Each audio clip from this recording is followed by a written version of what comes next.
Sunny, nurse. Bakit? Ano nangyari? Yung ventilator kasi yung mga tumatanong na nangyayari. Honey, relax ka lang.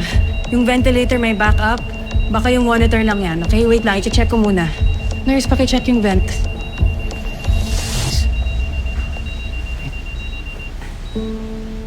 Yan, okay na. Bakit kaya? Okay. Konektado po ba ito sa system lockdown? Hindi. Imposible yon. Hindi siya connected sa system, kaya safe siya sa hacker. Okay po, pero si Papa po ba? Wala po ba nangyari sa kanya? Okay lang siya? Okay lang siya. Okay, babantayan namin siya dito. Relax ka muna, okay? Thank you po, nurse. Thank you, nurse.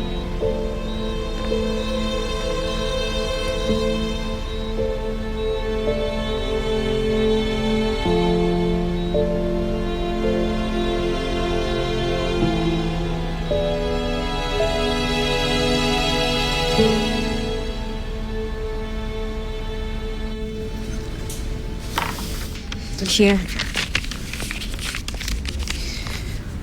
Here you go, sir. Tawagan niyo na lang ako kung handa na kayo.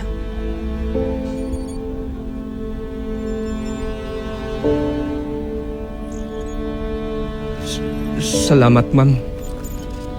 Sir, salamat. Ma'am, You're free to go.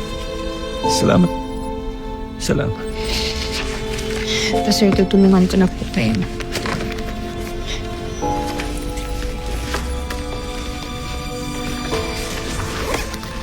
Tara, sir. This way.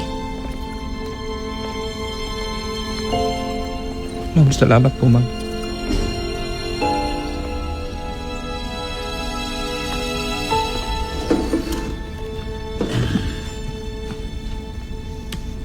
Uy.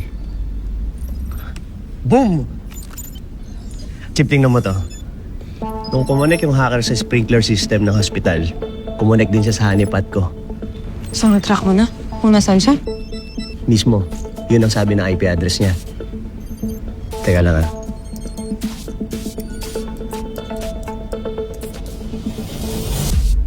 Anak ng... Chip, di ka maniniwala dito. Yung IP address ng hacker, dito nakakonect sa network ng ospital. Andito lang siya. So, ang tanong, sino dito sa hospital? Director Franco, na-trace na po yung IP address ng hacker dito po sa hospital. Hindi lang po namin alam yung identity niya. Just make sure you have the right person. Yes, sir. Isa, how are you doing? May nakarating kasi sa akin na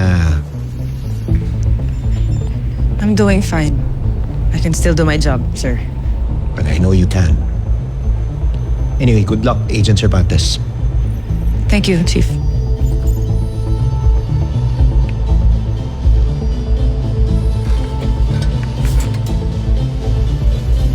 Ito yung IP address niya.